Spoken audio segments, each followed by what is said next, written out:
Sometimes the prayer isn't God, give me a spouse. It's God, help me understand why you didn't.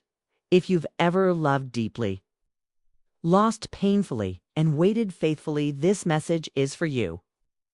Have you ever noticed how life doesn't ask permission before it changes your entire story?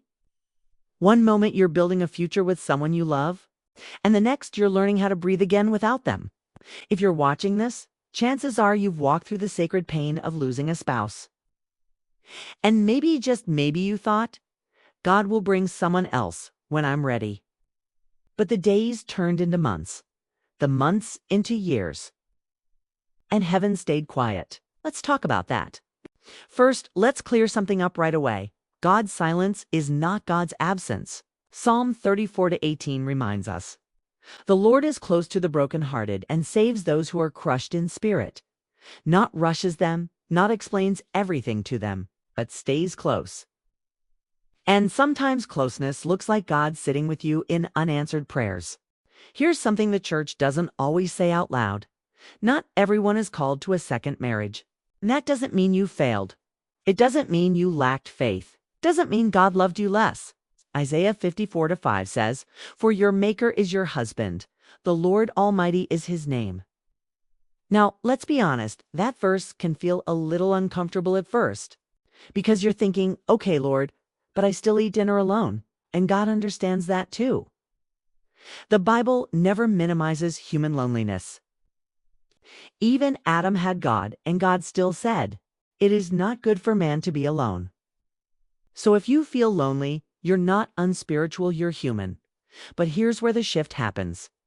Sometimes God doesn't replace what was lost, because he's revealing a new assignment. 2 Corinthians 1:3-4 tells us that God comforts us in our troubles, so that we can comfort others with the same comfort we received. In other words, your pain may have turned into your purpose. You've learned compassion you never asked for. You've developed strength you never trained for. You've gained wisdom that can only come through loss. And yes, if we're being honest, you've also learned how to talk to yourself in the grocery store, so people think you lonely. Don't worry, God sees that too. Ecclesiastes 3:11 says, "He has made everything beautiful in its time." Notice it doesn't say easy, doesn't say logical. It says beautiful. Beauty sometimes comes wrapped in resilience. Psalm 68:5 calls God a defender of widows. That means heaven is paying attention to your story. Your life isn't on pause. Your joy isn't canceled. Your future isn't empty.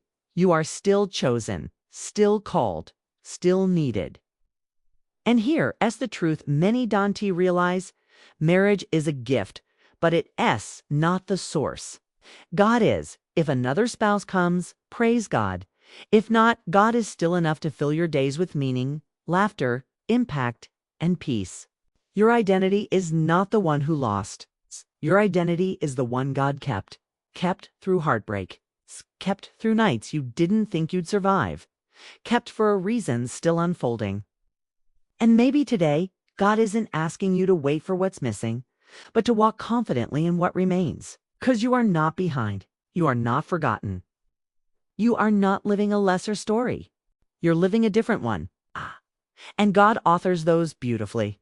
If this message spoke to your heart, please like, share, and subscribe to Bible and Life Journey.